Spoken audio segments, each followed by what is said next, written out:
Non హోమోజీనియస్లో third model అండి D square minus 2d plus 3 Y is equals to X square అండి. X square వస్తే మనకి X కూడా వస్తుందండి. వై ఈజ్ ఈక్వల్స్ టు మనం ఇప్పుడు ఓన్లీ పిఐ కనుక్కుంటున్నామండి. PI equals to y is equals to X square by ఇది ఇంటిలో ఉంది కానీ నాకు కిందకి వస్తే డివిజన్ అవుతుంది. D square minus 2d plus 3. So y is equals to first write the constant number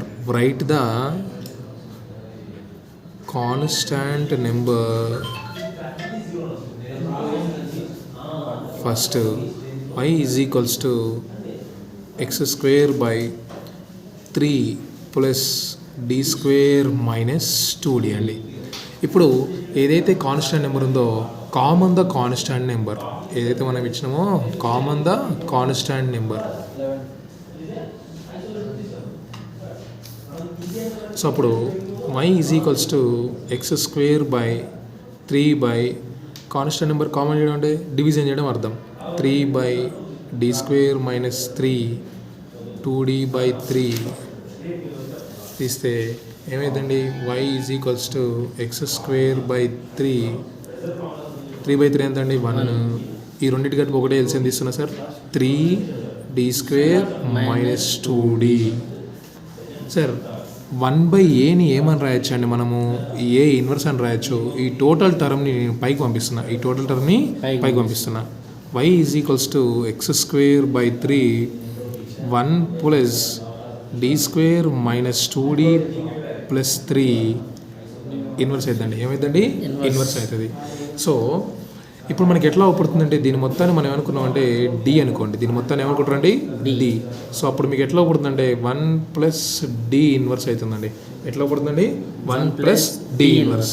what is the formula 1 plus d inverse అంటే 1 minus d plus D square. Sir x square ఉంది కాబట్టి d square రాసుకోవాలండి. X square ఉంది కాబట్టి d square రాసుకోవాలి. y is equals to X square by 3 1 minus d plus D square. Whereas d equal to మనం ఏమనుకున్నాం sir? D square minus 2d by 3. ఇది substitute చేయండి ఇక్కడ. y is equals to X square by 3 1 minus ఎక్కడైతే పెట్టారో D ప్లస్లో substitute చేయండి. D square minus 2d by 3 whole square అండి. సార్ ఇది గుర్తు రీకాల్ చేసుకోండి. ఏ బై బి హోల్ స్క్వేర్ని ఏకి స్క్వేర్ రాయొచ్చు, బీకి స్క్వేర్ రాయొచ్చు అండి. ఏకి స్క్వేర్ రాయొచ్చు, బీకి స్క్వేర్ రాయొచ్చు అండి.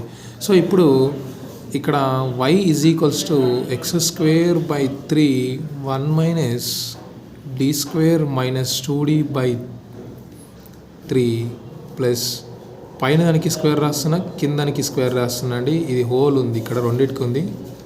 సో మీకు ఎట్లా పడుతుంది? A minus b whole square లెక్క పడుతుందండి. ఎట్లా పడుతుంది? A minus b whole square లెక్క పడుతుంది.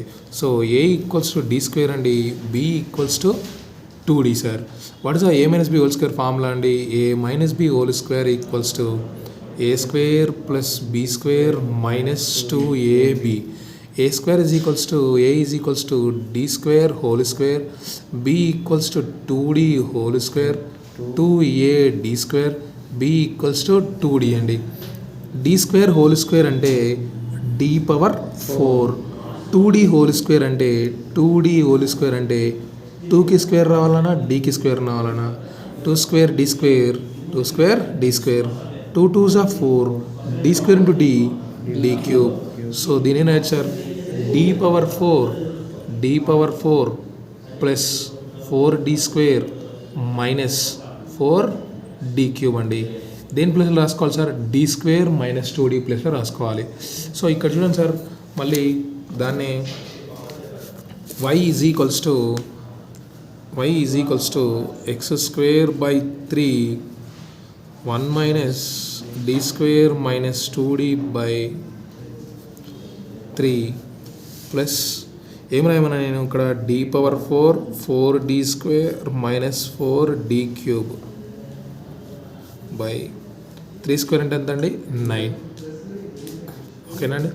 ఇప్పుడు ఈ ఎక్స్ స్క్వేర్ని లోపల మల్టిప్లై చేయండి. ఎక్స్ స్క్వేర్ని లోపల మల్టిప్లై చేయండి. Y is equals to 1/3 X square D square minus ఎక్కడైతే ఎక్స్ స్క్వేర్ ఉందో చూడండి ఒకసారి మళ్ళీ ఒకసారి y is equals to 1/3 X square D square ఉన్నదాన్ని ప్రతిసారి పక్కన ఎక్స్ స్క్వేర్ రావాలండి 2d X square by 3 d power 4 X square 4d square X square minus 4d cube X square by 9.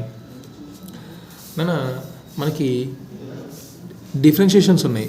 Differentiations ఏంటి సార్ అంటే values D X square D square X square D cube X square D power 4 X square.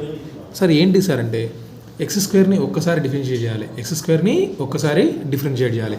X స్క్వేర్ని ఒకసారి differentiate చేశారు అనుకోండి ఏమొస్తుందండి 2x వస్తుందండి. D square అంటే అర్థం ఏంటంటే 2 times చేయాలి. ఆల్రెడీ 1 టైం చేసినాము. ఇంకోసారి డిఫరెన్షియేట్ చేస్తే ఎక్స్ డిఫరెన్షియేషన్ ఎంత అండి 1 అవుతుంది. సో 2. ఇది 3 టైమ్స్ డిఫరెన్షియేట్ చేయాలండి. డిఫరెన్షియేట్ చేస్తే ఏమవుతుంది సార్ 0 వస్తుందండి. దీన్ని డిఫరెంట్ చేస్తే ఏమొస్తుందండి 0 అవుతుందండి. సో ఈ వాల్యూస్ ఇక్కడ సబ్స్టిట్యూట్ చేయండి sir. y is equals to 1/3 X square minus D square X square అంటే ఏముందండి ఇక్కడ 2 minus 2 into D X square అంటే ఏముందండి 2x ఉంది. ఏముందండి 2x by 3 sir D power 4 X square D power 4 X square ఎంత అండి 0నా సార్. దేని దానికి రాస్తున్నా sir 0/9 plus 4 D square X square అంటే ఎంత ఉందండి 4 డి స్క్వేర్ ఎక్స్ స్క్వేర్ ఎంత ఉందండి 2 ఉందండి. ఎంత ఉందండి 2/9 4 డి క్యూబ్ ఎక్స్ స్క్వేర్ ఎంత ఉందండి 0/9. ఏం చేయాలండి ఈ 9 అనేది దీని కింద ఒకసారి రాసుకున్నా దీని కింద ఒకసారి రాసుకున్నా దీని కింద ఒకసారి రాసుకున్నా 0/9 ఏంటంటే అది ఏంటంటే మొత్తం 0 అయిపోతుంది. 0/9 ఏమైందండి 0 అయిపోతుంది. సో మిగిలింది ఏంటి సార్ 1/3 ఎక్స్ స్క్వేర్ మైనస్ 2 2 ఎంత అండి 4x బై 3 4 2s 8 8/9 అండి.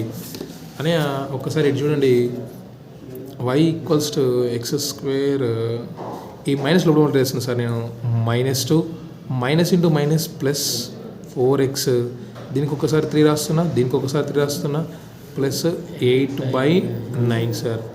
y is equals to 1/3 X square ఈ రెండు కాన్స్టాంట్ నెంబర్లు అండి 4x/3 సార్ 8/9 మైనస్ 2/3 సార్.